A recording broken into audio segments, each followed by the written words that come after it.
And in Proverbs 8, before we get there a second, I have a question for you to think about this morning, right? When you look at the world around you, when you think about the world, and what is the world like, what it looks like, the way it works, does the world seem good to you? Think about the world. Does it seem good? Richard Dawkins is a world-renowned atheist, and he looks at the world, and this is what he says about the world. He says, the total amount of suffering per year in the natural world is beyond all decent contemplation.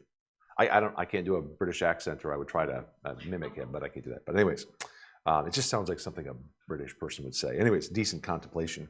During the minute that it takes me to compose this sentence, thousands of animals are being eaten alive. Many others are running for their lives, whimpering with fear. Others are being slowly devoured from within by rasping parasites. Thousands of all species are dying of starvation, thirst, and disease. The universe, this is Dawkins, that we observe has precisely the properties we should expect if there is, at bottom, no design, no purpose, no evil, no good, nothing but pitiless indifference. Now, Dawkins is one voice that is calling out to be heard, calling for you to listen, calling for you to pay attention, calling for you to turn your heart and believe. What is it he wants you to believe? He wants you to believe that the world is meaningless, purposeless, that it is indifferent. Now, I don't know about you, but there are a lot of days I can see his point. But there's another voice that is calling out to you to hear, to listen, and to give your heart. It is the voice of wisdom. Wisdom calls out in the public places to men and to women of every background and every status. She offers herself to anyone who will have her. Proverbs chapter 8 and verse 1. Look there with me. Doesn't wisdom call out? Doesn't understanding make her voice heard? At the heights overlooking the road, at the crossroads, she takes her stand. Beside the gates leading into the city, at the main entrance, she cries out, "People, I call out to you. My cry is to the children of Adam. Learn to be shrewd, you who are inexperienced. Develop common sense, you who are foolish. Listen, for I speak of noble things, and what my lips say is right. For my mouth tells the truth, and wickedness is detestable to my lips. All the words from my mouth are righteous. None of them are deceptive or perverse. All of them are clear to the perceptive, and right to those who discover knowledge. Accept my instruction instead of silver, and knowledge rather than pure gold. For wisdom is better than jewels, and nothing desirable can equal it. I, wisdom, share a home with shrewdness and have knowledge and discretion. To fear the Lord is to hate evil. I hate arrogant pride, evil conduct, and perverse speech. I possess good advice and sound wisdom. I have understanding and strength. It is by me that kings reign and rulers enact just law. By me, princes lead, as do nobles, and all righteous judges. I love those who love me, and those who search for me find me. With me are riches and honor, lasting wealth and righteousness. My fruit is better than solid gold, and my harvest than pure silver. I walk in the ways of righteousness along the paths of justice, giving wealth as an inheritance to those who love me and filling their treasuries. Now, last week we looked at these verses and we noted a few things. We noted, first of all, that wisdom is for the everyman in verses 1 through 5. We noted that wisdom is the partner to morality in verses 6 through 13. Wisdom and righteousness go hand in hand. They cannot be separated. Right? And so if you would pursue wisdom, if you would have wisdom, you can't have wisdom while clinging to sin. You can't have wisdom while living a life of self-will and self-direction. You can only have wisdom in the path of righteousness. And third, we noted that wisdom is the key to all success.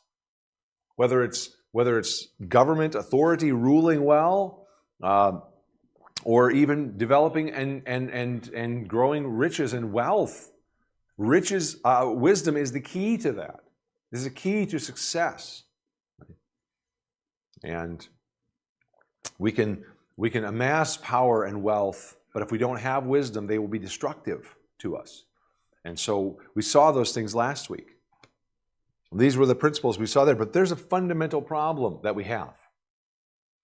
The fundamental problem, and we need to face this. This is the problem, that the world as we look around us, does not appear to follow wisdom. The world doesn't look like it's working according to wisdom. Right? Why not? Because suffering abounds. Pain and sickness, injustice, they're everywhere. And you can't claim that they're limited only to those who deserve them. I mean, it would be different if we could say, well, yeah, there's pain and suffering, but that's because people bring it on themselves. Or there's injustice, but that's really just, no, the reality is people that cancer doesn't limit itself only to those who engage in risky, selfish behavior. Right? Car accidents don't usually take the lives of reckless drunk drivers, right? But of innocent victims. People who are otherwise doing everything right. Religious extremism seems to present a very real threat to the most vulnerable among us. And so we might be tempted to think that Dawkins is right. Is he right? Is there really no meaning or purpose in the world? Is the universe a place of pitiless indifference? It seems that way. If we want to answer those questions, really answer those questions, we have to pick up here where we left off in Proverbs chapter 8 and verse 22. Because Solomon has anticipated the objections of men like Dawkins. But we have to let wisdom speak. We have to hear what she is saying. And I think we'll hear that there's an anticipation of this. Look at verse 22. Notice here, wisdom is still speaking. She says this, "The Lord, Yahweh, acquired me at the beginning of his creation, before his works of long ago. I was formed before ancient times. From the beginning, before the earth began, I was born. When there were no watery depths and no springs filled with water, before the mountains were established, prior to the hills, I was given birth. Before he made the land, the fields, or the first soil on earth." Well, let's pray, and then we'll come back here and we'll take a look at what wisdom is saying here. Father, I pray that you would guide us this morning. Help us as we come to your word. I think that most of us would say that we desire wisdom. We want to have wisdom. We want to be wise. And so we come to your word and we believe that wisdom can be found here. We believe that wisdom can be gotten by paying attention to your word. And yet we need help. We read the Bible and oftentimes we don't understand it. Sometimes we think we understand it, but we end up maybe getting it wrong, or we twist it, or we somehow don't rightly apply it. And so I pray you'd help us today as we come to your word. Give us insight, give us understanding. Give us the ability to not just know what it's saying, but also to see how it applies to us. And Lord, more than anything, I pray that you'd give us hearts that are willing to listen, willing to submit, willing to obey what your word says. That would be our default position as we come this morning. Pray that you would help me, give me strength to speak, and help me not to direct attention to myself, but to simply reveal and share the true message of your word, to be your instrument now so that your people can hear the truth and respond to it. And I pray that you would be glorified in our reaction and response to your word. We ask this in Jesus' name. Amen. Now, one of the first things we notice here from verses 22 to 26, we just read, about wisdom, as we notice that wisdom is ancient. In fact, wisdom predates the physical universe. Right? You can look at the language that's used here in verse 22. It talks about the beginning of his creation, or the beginning of God's ways. It talks about the works of long ago. Verse 23 talks about before ancient times. And really, ancient times, there's the word, the idea of being everlasting, right? Something goes back into eternity. From the beginning, verse 23, before the earth began. Verse 24, when there were no watery depths. So this is still a before time, right? Verse 25, before the mountains, prior to the hills. Verse 26, before he made the land. All of these are before. Wisdom is emphasizing the fact that she is ancient. Never mind the fact that most of the time women don't talk about their age, but this one is emphasizing that, right? She is emphasizing just how old she really is, right? There's a reason for that. Now, scientists today believe the Earth is about 4.5 billion years old, give or take a few hundred million years. And they believe the universe is about 13.7 billion years old, again, give or take a few hundred million years. Now, I'm not convinced that scientists have found the truth here, but that's not the point of what I want to get at here. Now, even if we grant those numbers, right, just for the sake of argument, let's throw those numbers out there. 4.5 billion years old, 13.7 billion years. That's a long time. Guess what? Wisdom is older than that. That's what she's telling us. She's saying you can go as far back as you want in history. You can go as far back as you want in time. No matter how far back you go into eternity, you will find that wisdom is already there. That's what she's telling us. That she has existed, that she has been with the Lord from the very beginning and from everlasting. Now, if you notice carefully here in these verses that we read, what were the things that didn't yet exist when wisdom says she was brought forth? Well, verse 24, it's the oceans, the underground springs of water. Verse 25, it's the mountains and the hills. Verse 26, it's the dry land, the fields, and even the dust of the earth. That's interesting, kind of arrangement there. Well, there's something else that we notice about wisdom here in these first verses. Not only is she ancient, does she predate the universe, but notice also wisdom belongs exclusively to the Lord. So verse 22 says, the Lord acquired me. Or the word there is the idea of possessed me. Right? I belong to him. The Lord possessed. The Lord acquired wisdom.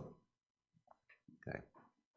She belongs to the Lord. Before his deeds of old, at the beginning of his way, he already possessed wisdom. Did you know that God never became wise? He's always had wisdom. If you want wisdom, so there's an implication here. If wisdom belongs to the Lord and he has always possessed wisdom and you want wisdom, where are you going to have to go to get wisdom?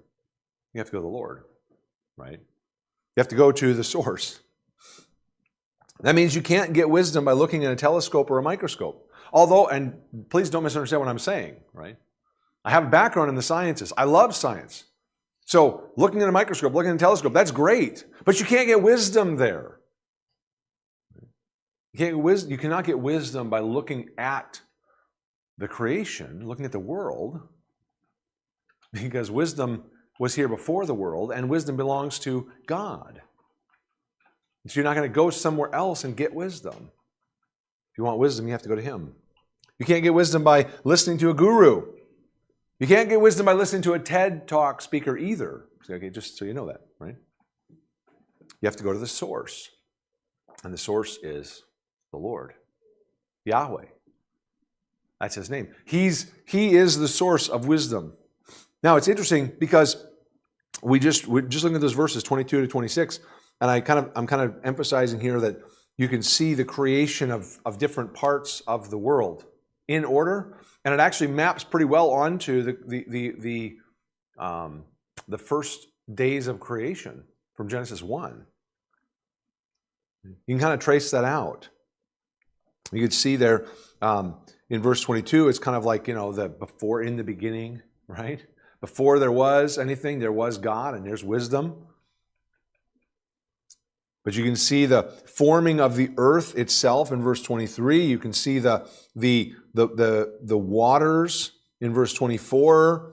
Then you can see from the waters coming up the mountains, the hills, the dry land in verse 25 and 26. The field to be cultivated. All of this is like day 1, day 2, day 3 of the creation week in Genesis chapter 1.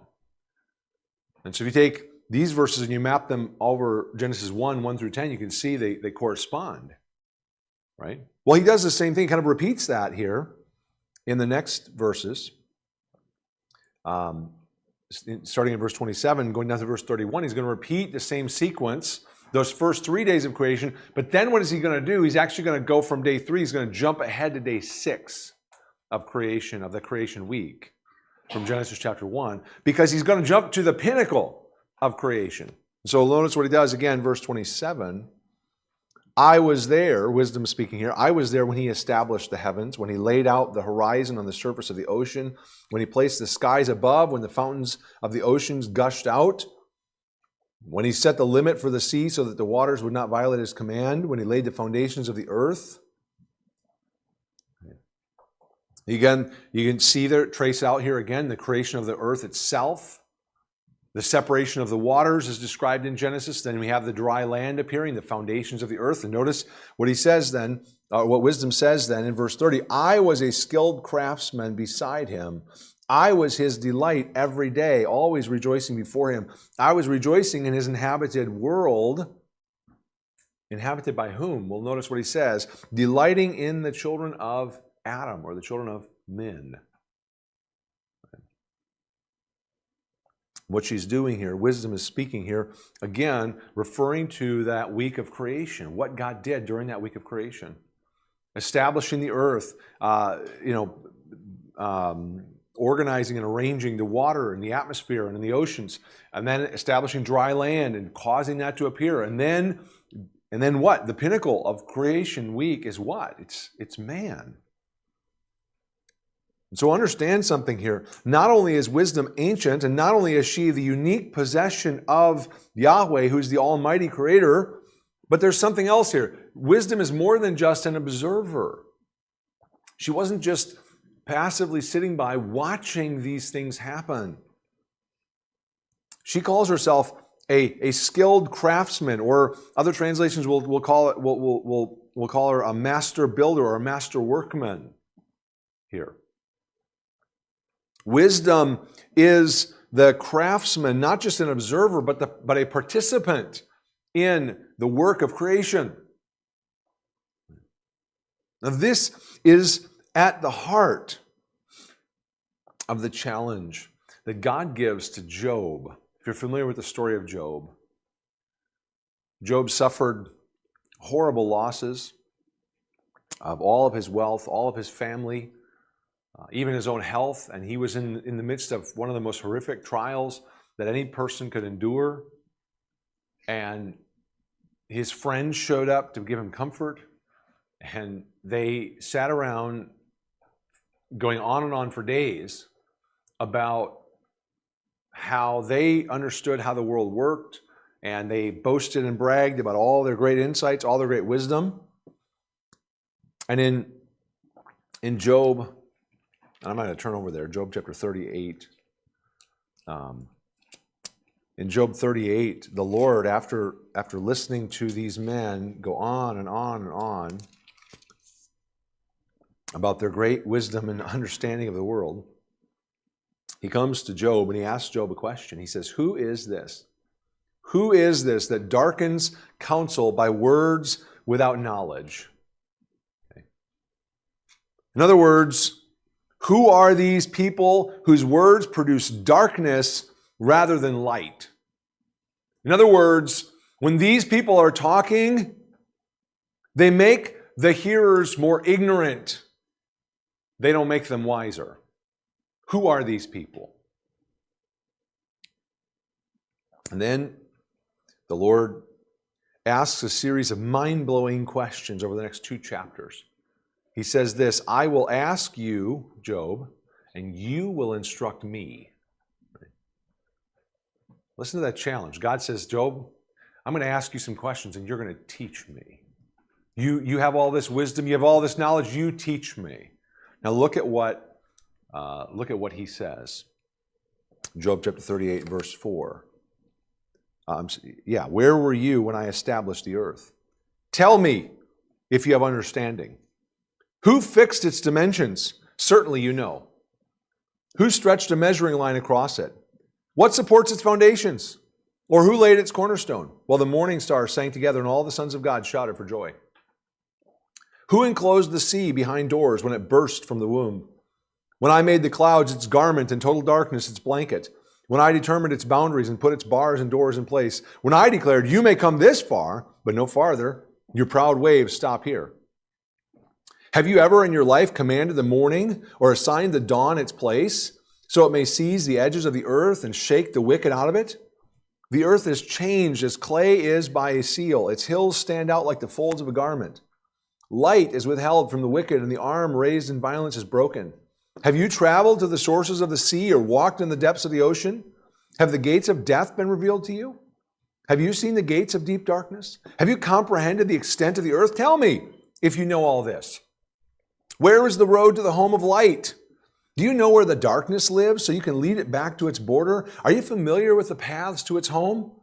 Don't you know? You were already born. You've lived so long. Have you entered the place where the snow is stored?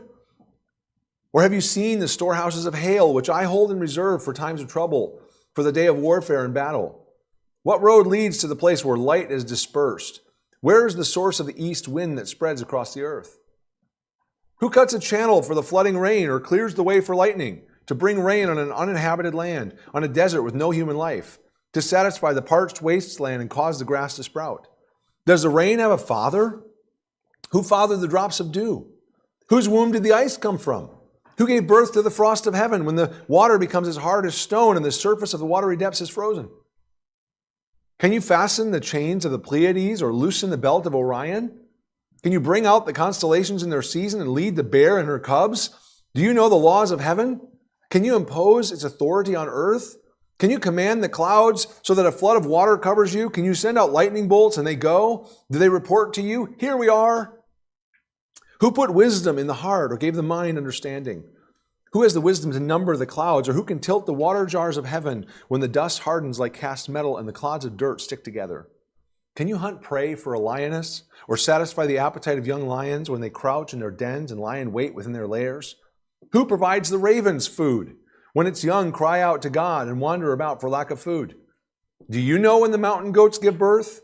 Have you ever watched the deer in labor? Can you count the months they are pregnant so you know the time they give birth? They crouch down to give birth to their young. They deliver their newborn. Their offspring are healthy and grow up in the open field. They leave and do not return. Who set the wild donkey free? Who released the swift donkey from its harness? I made the desert its home and the salty wasteland its dwelling. It scoffs at the noise of the village and never hears the shouts of a driver. It roams the mountains for its pasture land, searching for anything green. Would the wild ox be willing to serve you? Would it spend the night by your feeding trough? Can you hold the wild ox to a furrow by its harness? Will it plow the valleys behind you? Can you depend on it because of its strength is so great? Would you leave it to do your hard work? Can you trust the wild ox to harvest your grain and bring in your threshing floor? The wings of the ostrich flap joyfully, but are her feathers and plumage like the stork's? She abandons her eggs on the ground and lets them be warmed in the sand. She forgets that a foot may crush them or that some wild animal may trample them. She treats her young harshly, as if it were not her own, with no fear that her labor may have been in vain. For God has deprived her of wisdom. He has not endowed her with understanding. When she proudly spreads her wings, she laughs at the horse and its rider. Do you give strength to the horse? Do you adorn his neck with a mane? Do you make him leap like a locust? His proud snorting fills one with terror. He paws in the valley and rejoices in his strength. He charges into battle. He laughs at fear since he is afraid of nothing. He does not run from the sword. A quiver rattles at his side along with a flashing spear and a javelin. He charges ahead with trembling rage. He cannot stand still at the trumpet's sound. When the trumpets blast, he snorts defiantly. He smells the battle from a distance. He hears the officers' shouts and the battle cry. Does the hawk take flight by your understanding and spread its wings to the south? Does the eagle soar at your command and make its nest on high? It lives on a cliff where it spends the night. Its stronghold is on a rocky crag. From there it searches for prey. Its eyes penetrate the distance. Its brood gulps down blood, and where the slain are, it is there. The Lord answered Job, will the one who contends with the Almighty correct him? Let him who argues with God give an answer. In other words, time's up. I gave you the questions. You teach me the truth.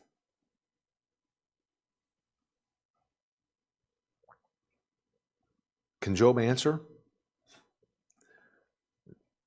No. In fact, if you look at chapter 40, Job's response is, I put my hand over my mouth. I spoke once. I was foolish. I'll never do that again. and he puts his hand over his mouth, refuses to speak. But you know what? Richard Dawkins says that he has an answer. He does. He gave us an answer. No one did these things, he says. No one laid the foundations of the universe. No one set up boundaries for the sea. No one commands the dawn. No one controls the earth's rotation. No one has plumbed the depths of the ocean or walked the length and breadth of the earth. No one knows where light comes from, where it goes, or what causes it to take the pathway it takes. No one controls the snow, the hail, the wind, the rain, or the lightning. No one decides if there will be flood or drought. No one binds the constellations together or causes the stars to move in regular patterns in the heavens. No one feeds the lions or the ravens. No one tells the mountain goat or the deer that it's time to give birth. No one drives a wild donkey into the wilderness or gives the wild ox its tremendous strength. No one teaches the ostrich to abandon her eggs or to run faster than a man on horseback. No one gives the war horse his terrible strength or courage in the midst of battle. No one guides the hawk as she soars in the sky or teaches the eagle to make her nest in the most inaccessible of places. Will the one who contends with the Almighty correct him? Let him who argues with God give an answer.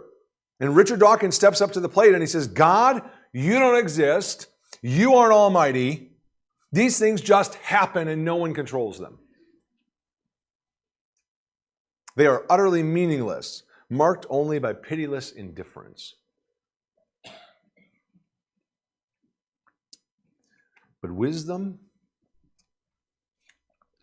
answers very differently. You see, wisdom says, I was there in the beginning. I saw it all. In fact, I am the master builder. I just want to make two quick points here as observations. The first is this, that wisdom is fundamental to the universe. What I mean by that is the universe would not exist without wisdom. Right? Wisdom is the organizing purpose. It is the organizing principle behind the universe. If there were no organizing principle, if the universe really is meaningless, purposeless, and indifferent, then it would not be here for us to worry about. There would be no governing power. There would be no consistency. There would be no constancy of the universe. It would not exist. See, these things didn't just happen. They were accomplished by means of wisdom. But in addition to this, not only is wisdom fundamental to the universe, but wisdom is indispensable to God. I don't think it's inaccurate to say that God doesn't do anything without wisdom. He didn't make a single thing in this universe apart from wisdom. Everything that He made bears the mark of His great wisdom. And this is true. It's still true, even though the world as we know it is not in the same condition as when it was first made. Genesis chapter 1, verse 31, God said, it says there, God saw all that He had made, and behold, it was very good. But things aren't very good anymore. Right? We're not in the same condition in which it was made. The ground has been cursed on account of man's sin and his rebellion against God. You can read that in Genesis chapter 3. But it's still true that wisdom was there in the beginning. And it was only by wisdom that God made the world. In spite of the pain and suffering and injustice in the world. And believe me, I do not make light of those things. I'm not dismissing them. They are absolutely awful. But in spite of those things, the imprint of God's wisdom is still evident in the world.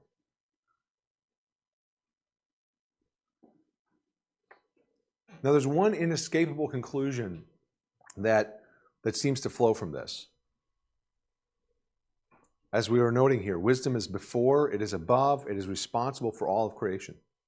But I don't think I can put it any better than John Kitchen did, so I'm just going to quote him. He says this, wisdom predates all we know in this world and was fundamental to the creation of all we know. How essential, then, to embrace God's wisdom if we desire to live in God's world.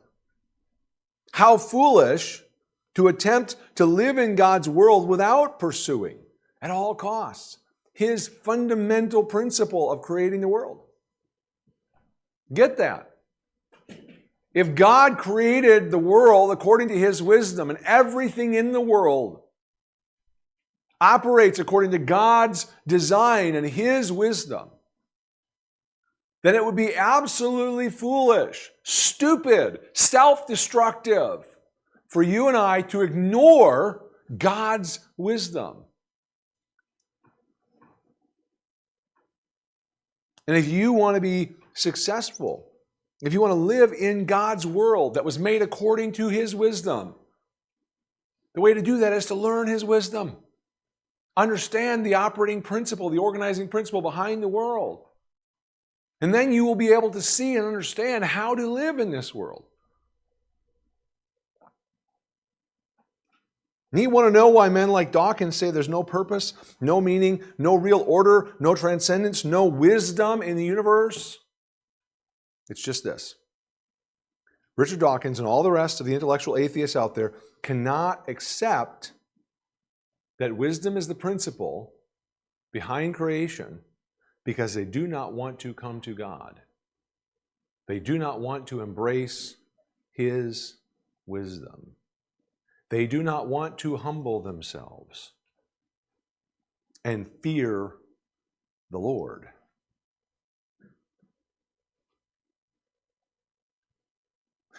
Because that's what you must do in order to learn how to live in God's world according to God's wisdom by which He made it.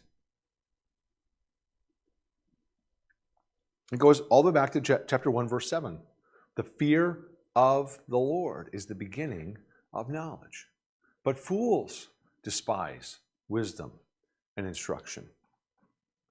Richard Dawkins and those like him refuse to fear the Lord. And so as a result, he must conclude that there is no wisdom in the universe. The universe just is. But let's forget about Richard Dawkins for just a moment. He's not here today, and I doubt very much that he will ever listen to this sermon. I'm not really speaking this for his benefit. What about you? Let's not worry about Richard Dawkins. Let's think about you for a minute. Do you believe that God created the world by His wisdom? That He ordered it? That He established it by His insight and His discretion? You say, well, why are things the way they are? Because God chose to make them that way. He, in His wisdom and His discretion, made the decisions about how the world was to be. He ordained and established it. Do you believe that?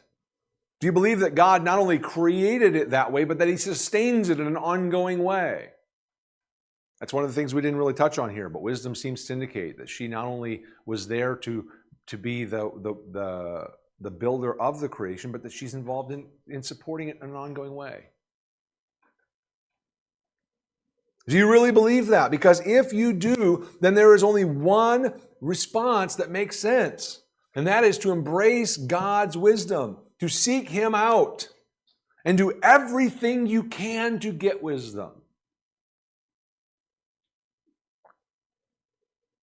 Right, the world operates according to God's wisdom, and if you want to be successful, you've got to have it. Nothing else makes any sense. But you can't have wisdom unless you first admit that you're simple, naive, ignorant, or that you've been a stupid fool. Those are really the only two options available to us here. But it starts with humility. It starts with humbling yourself, turning away from the paths of sin and selfishness, because wisdom isn't found there. She doesn't walk on those paths. She doesn't hang out in those places. She walks the path of righteousness. If you want to find her, you're going to have to go to the path of righteousness, not the path of foolish and sinful behavior. You must choose the way of discipline because the way of discipline is wisdom's way. That's where she's to be found. You must listen to wisdom's invitation. Look at verse 32. Wisdom closes off this chapter, her call. And now, sons, listen to me. Those who keep my ways are happy or blessed. Listen to instruction and be wise. Don't ignore it. Anyone who listens to me is happy, watching at my doors every day, waiting by the posts of my doorway. For the one who finds me finds life and obtains favor from the Lord.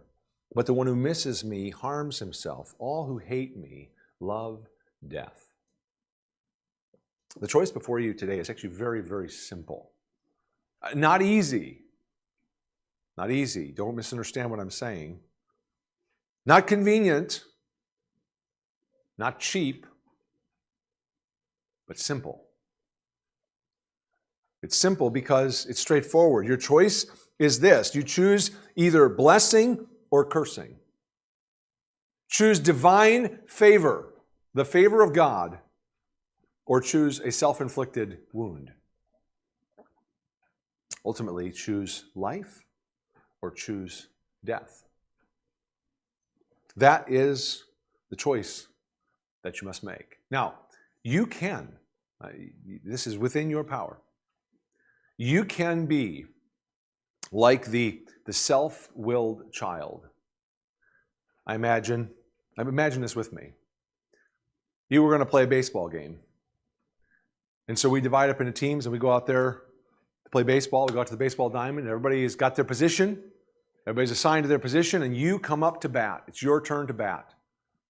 You come up to bat, you take the bat in your hand, you swing at the first pitch, and you drive the ball into the outfield for a base hit. And you take off running from home plate, and you run to third base. And then you turn and you run from third base to second base. And you run from second base to first base. You know, you might be the very fastest person on the field. You might be the best hitter. You might have, you might be able to throw the ball a mile. Guess what? You're out. None of those things matter. Why? Because you didn't operate by the rules. The way the game is played, you see. If you don't understand the basic rules, the organizing principle of how the game works, you're out.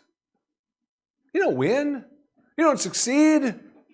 Even if you're able to do amazing things, it doesn't matter. Because you're not operating according to the wisdom that governs the game.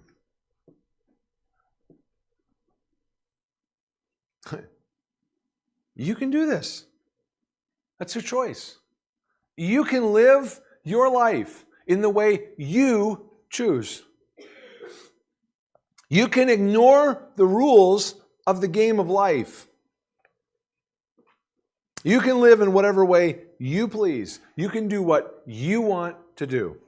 You can do what you want when you want to do it. You can do it how you want to do it. You can do all of those things. But this is not a game. This is not a game. Verse 36 says that if you do that, if you decide, you know what, I am going to do what makes sense to me. I am going to live the way I want to live. Verse 36 says you are doing violence to your own soul. You are destroying your own life. It is a self-inflicted gunshot wound. It is suicide. And so wisdom cries out to you today. Wisdom is here. This is a public space. Wisdom is here calling out to you. She is making herself known to you. She's inviting you right now to recognize. Look at the world around you and see that it is by God's wisdom that the world has been organized, the world has been created.